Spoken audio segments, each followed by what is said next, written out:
મારું નામ છે કેશુભાઈ મોઢવાડિયા, ગામ મોઢવાડા. અમારી આજ માગણી એવી હતી અને ખેડૂતને બધાને આવવાનું કારણ એક જ હતું કે એક દિવસ જીઈબીનું ચેકિંગ હતું, ત્યારે આખા ખેડૂતો ભેરા થયા હતા અને આખા ખેડૂતોએ જીઈબીનું ચેકિંગની રૂકાવટ કરી હતી.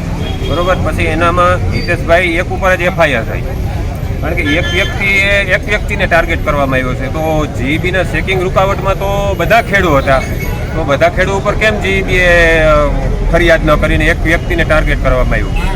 એટલે એક વ્યક્તિને ટાર્ગેટ કરવામાં આવ્યું એટલે બધા ખેડૂત અત્યારે જેલ ભરો આંદોલન માટે અહીંયા ભેરા થયા છે કે બધા ફરજ રૂકાવટમાં ખેડૂત હારે હતા, એટલે બધા ખેડૂત એક થઈને બધા અહીંયા આજે આવ્યા છીએ. ફરજ રૂકાવટમાં માગણી હતી કે 1998ના દિવસને અમારું મેન્ટેનન્સ કોઈ પણ જીઈબીનું કર્યું નથી, તો એના માટે અમે ફરજ રૂકાવટ કરી હતી.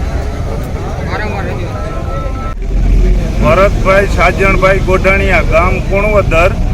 જીઈબીની ઘણી બધી તકલીફ છે. આજે હિતેશભાઈને હેરાન કર્યા નામવાર, અને જીઈબીવાળા ફોન ઉપાડતા નથી ને સર્વિસ માટે 3 જ ગાડી છે અને ચેકિંગ માટે 100-150 ગાડી આવે.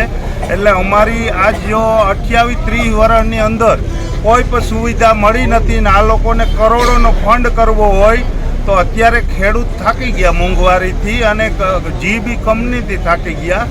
એટલે આ લોકોને ત્યાં અમારી જરૂરિયાત પૂરી કરીને પછી ચેકિંગને જે કંઈ વ્યવસ્થા કરવી હોય એ કરે.